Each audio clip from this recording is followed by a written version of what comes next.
Graça e paz, meu irmão, gratidão te dou por esse dia. Hoje, 14 de julho de 2025, nós meditaremos em Salmos 40 e vamos utilizar o último versículo para poder fazer a nossa abordagem, nosso devocional. É o versículo 17. Nele está escrito: Eu sou pobre e necessitado, mas o Senhor cuida de mim. Tu és o meu auxílio e o meu libertador. Não te detenhas, ó meu Deus. Nós temos aqui, nesses Salmos, muito claramente, que há uma pessoa de necessidade, que ele se classifica como pobre. Ele indica que quem é que cuida dele, no caso é o Senhor.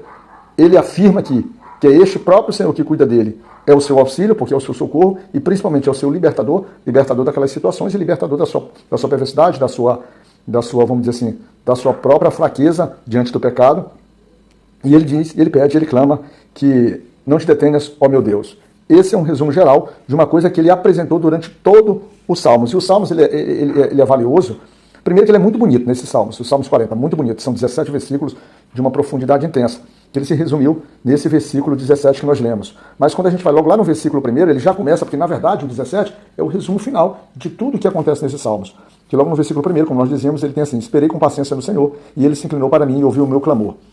Aqui o salmista, nesse caso mais um dos salmos que é atribuído a Davi, mas o salmista que eu sempre, nos meus devocionais, eu tenho evitado, porque é uma abordagem que foge à clareza aqui, que ele vai se fundamentar em tradições, em costumes, em história, em muita coisa que não necessariamente no fator que está aqui, e nem mesmo o contexto aqui está muito bem definido qual era o contexto, mas há um contexto de sofrimento, e um sofrimento bastante intenso porque faz com que o salmista ele clame, e ele tem que esperar, olha só, ele tem que esperar com paciência, levando-nos a entender que a situação que o salmista passava era uma situação que já perdurava um bom tempo. Aquela angústia já lhe fazia sofrer, já lhe fazia ter ansiedades por um tempo considerável, porque ele utiliza a palavra paciência no Senhor, ou seja, denotando um tempo já recorrido. E o interessante, o valioso ou bondoso de toda essa história é que ele diz assim, que dentro desse nível de paciência, dentro dessa sua maturidade cristã, bem, o Senhor se inclinou para o salmista e ouviu o meu clamor. E aí eu te pergunto logo: o Senhor tem ouvido o teu clamor? O Senhor tem ouvido aquilo que tu tem apresentado para Ele, o teu choro, tua lágrima, a tua angústia verdadeira? Tu tem aberto o teu coração de forma mesmo límpida, transparente, reconhecendo para ti que tu é fruto de pecado, que tu é uma ação pecaminosa, que tu é alguém que por si só não consegue vencer o pecado e que precisa do socorro dele? Se você tem feito isso, certamente, assim como o salmista, Deus aqui, no caso do Senhor, vai ouvir o teu clamor. E quando a gente vai no verso 2, ele traduz isso, ele traduz toda essa situação. Essa situação era tão horrível, era tão profunda, que ele diz assim: tirou-me de um lago horrível, de um charco de lodo, pôs os meus pés sobre uma rocha, afirmou os meus passos, dando segurança, passando a ter uma nova caminhada, agora está num terreno seguro, um charco de lodo, um lago horrível.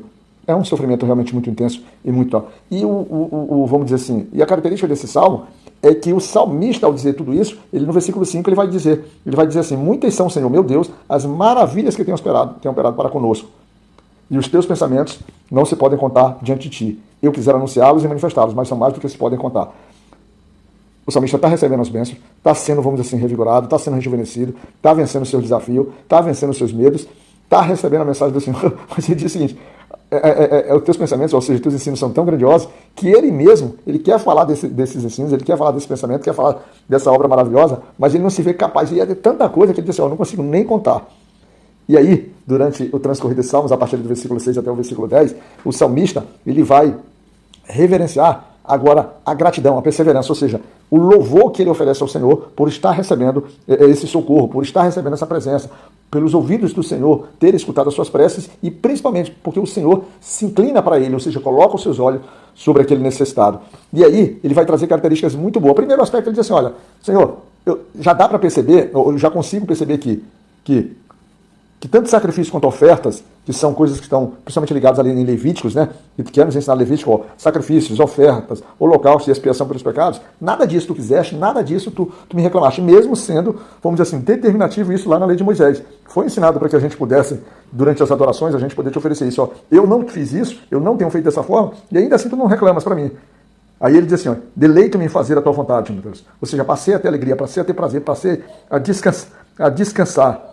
E aí ele disse que não reteve os seus lábios na manifestação dos ensinos, da palavra, daquilo que tem recebido pelo Senhor. Ele fala também que aquilo é tão maravilhoso, a justiça de Deus, o socorro de Deus é tão esplendoroso na vida dele, que ele apegou, ele não reteve dentro do seu coração também. Assim como ele não reteve as palavras nos seus lábios, ele não reteve nada disso, toda essa bênção no seu coração só para ele. Pelo contrário, ele falou da tua fidelidade e da salvação. Ele não escondeu isso de ninguém. Mas aí vem uma coisa muito... que acaba, por exemplo, quando você está lendo esse salmo, você acaba ficando incomodado. Porque a partir do versículo 11, o salmista ele volta a clamar novamente pelo socorro do Senhor, e ele volta a clamar porque ele diz o seguinte, ele vai dizer assim, ó, olha, ele está perdido em iniquidades, as iniquidades aprisionaram ele vai dizer assim que os pecados dele são tão intensos, são tão numerosos, são tão, vamos dizer assim, recorrentes, ele é cercado por tantas tribulações e desafios, ele acaba, que são mais numerosos do que os cabelos da cabeça dele, e o coração dele acaba se entristecendo. Lembra quando ele falou lá atrás, que ele diz assim, que deleitava-se, e ele não escondia dentro do coração dele a justiça do Senhor, agora aqui o coração dele já se encontra desfalecido. E ele traz também, ele volta a clamar, volta a pedir, livra-me, Senhor, livra-me, apressa-te em meu auxílio. Parece um grande contraditório diante de alguém que já recebeu, vamos dizer assim, o socorro do Senhor, já recebeu sua presença, já recebeu a sua, vamos dizer assim, a sua dose de sentir ânimo. Mas ocorre aqui, seria como uma consequência daquilo que é a rotina da nossa vida, que a gente vence uma luta, vence uma batalha, mas novas batalhas estão se refazendo, novas batalhas estão se reescrevendo, porque o nosso inimigo não dá descanso. E aí, e a coisa mais interessante, mais bonita que tem é que Davi, ele acaba se colocando como alguém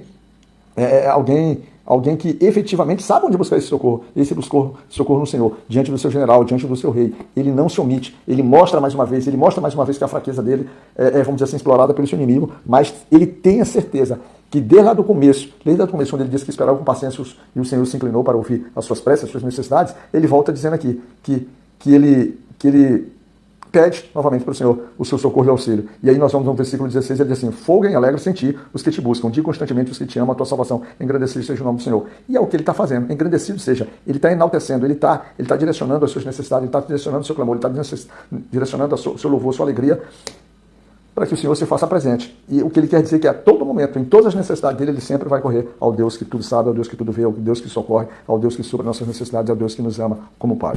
Tá certo? Fica na graça de Deus, Pai Todo-Poderoso e Misericordioso, que nós possamos ter essa perseverança, essa confiança que o salmista tem aqui, e que a gente, mesmo errando, que vamos errar, mesmo sendo vacilantes no processo dessa vida cristã, a gente possa não se envergonhar das maravilhas que Deus nos faz e que a gente se apresente para Ele sempre em clamor, em choro, em lágrima, mas principalmente em gratidão por aquilo que Ele faz e se faz muito bem presente em nossas vidas.